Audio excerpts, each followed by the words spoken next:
reads, even if it means that person's lights are going to be cut off because they can't pay their electric bill, because he or she would rather look good in public, even if it means living in the dark at home. When a woman has a scarcity mindset concerning relationships, she'll reject Boaz, who's the man that provides, and she'll accept Bobo the clown, the man that is full of games and tricks.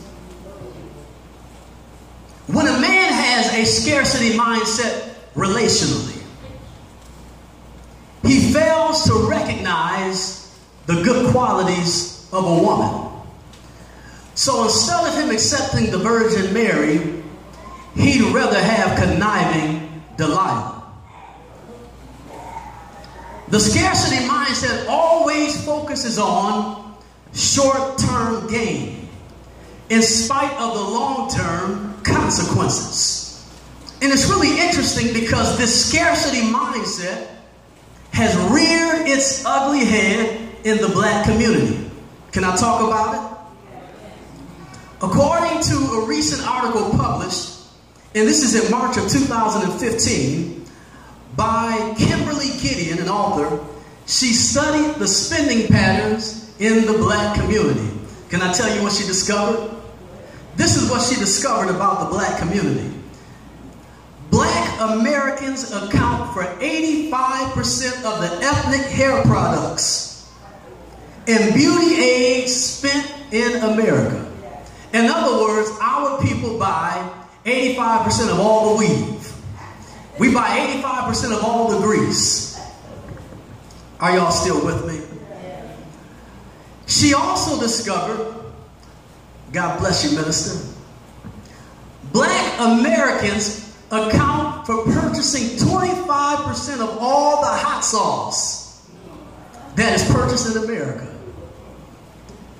And we wonder why we have kidney problems, heart problems. She also discovered, and this is interesting, that blacks purchase 30% of the nation's scotch. And this is really interesting. The city of Detroit, which is 80% black, is the #1 consumer of cognac in the whole world. The city of Detroit drinks more cognac than the whole world. And most of the people in Detroit are our people. Are y'all still with me? The scarcity mindset. The NAACP, they report this. This is something the NAACP that they found out. Currently, $1 circulates in the Asian communities for a month. In other words, an Asian person goes to another Asian business owner. They spend their $1. That Asian business owner takes that $1, supports another Asian business. That Asian business turns around and supports another Asian business. And that $1 stays in the Asian community for 30 days. Say 30 days. In the Jewish community, the $1 revolves for approximately 20 days. In the white community, the $1 stays among the white community for 17 days. But how long do you think the $1 stays within the black community? Huh? Somebody said 3 days. How many days, somebody? 24 hours. The answer after research is an astounding 6 hours. In other words, when $1 comes to us, we'd rather take, now I'm not trying to mess with nobody, we'd rather take our $1 to the Korean nail shop and support other businesses than to support each other. Are y'all still with me? If we were to take our money and support one another's businesses, and I'm all for everybody, but I'm saying this, if we were to support the black-owned businesses, we could provide jobs for our young people. When I get my hair cut, I go to a black-owned business. When I want to eat certain foods, I go to wealthy I go to Southern Fry, which is on Wealthy Street. Y'all know about that? You know why I do that? Because it's a black-owned business. I want to support my people. I get my life insurance through a black-owned business. I want to encourage you, support your own people. It's all right to bless other people, but charity begins at home. Amen, somebody? But not only has this scarcity mindset shown up in the black community, this scarcity mindset has shown up in the church. Can I show you how? This is how it has shown up. According to the healthresearchfunding.org website, these are the statistics they found about scarcity in the church. Only 3 to 5% of Americans who give to their local church do so through regular tithing. In other words, let me put it this way, out of 100 people, if there were 100 people in this church, according to research and statistics, only 3 to 5 people out of that 100 would consistently pay tithes to the church. This is the second thing, or another thing that was discovered. The average donation by adults who attend a U.S. Protestant church is $17 a week.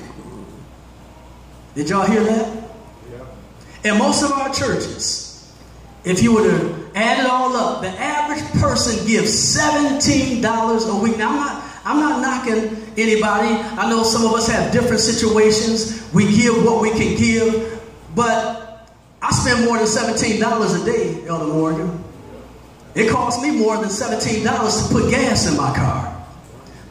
I can spend $17 a day just going out to eat, Mother Potts. Is the house of the Lord worth more than me giving $17? Nobody has the answer. I'm not talking about Davis. I'm just talking about what was discovered about churches. The third thing that was discovered. 37% of people who attend church every week and call themselves Christians don't give anything to the church at all for the whole year. So let me paint this picture with all 3 of these statistics. You have a church of 100 people. 5, and we'll go high, 5 people pay their tithes regularly. The other 58 of the people are only given $17 a week. And then the leftover 37 people are giving $0. What this means is the giving of the church, as far as its reach into the community, is being impeded. In other words, ministries are not able to reach out and help in their communities because resources are limited. Can you imagine if 20% of people paid their tithes? Can you imagine if the 58 people, if they bumped it up to giving $50 a week?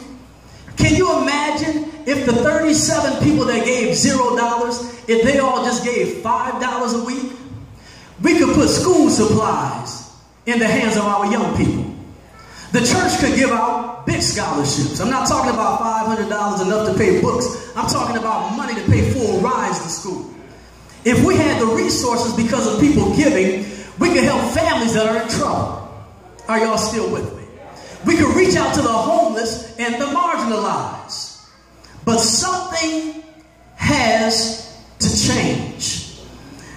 A scarcity mentality will lead a person to commit a spiritual criminal crime. When a person fails to pay their tithes, which is 10% of your earnings before taxes, I think I'm going to repeat that. 10% of your earnings before taxes. Now let me just stop there real quickly. But brother preacher, why do you say before taxes? Because I would rather God bless me with a blessing before taxes than after taxes. So if I expect God to bless me that way, that means I need to give that way. Am I right, somebody? When a person fails to pay tithes and give offerings to the church, that person positions him or herself to experience unusual heartache, sorrow, and tragedies unimaginable. Because the favor of God is lifted off of your life when you refuse to do what God has made a command.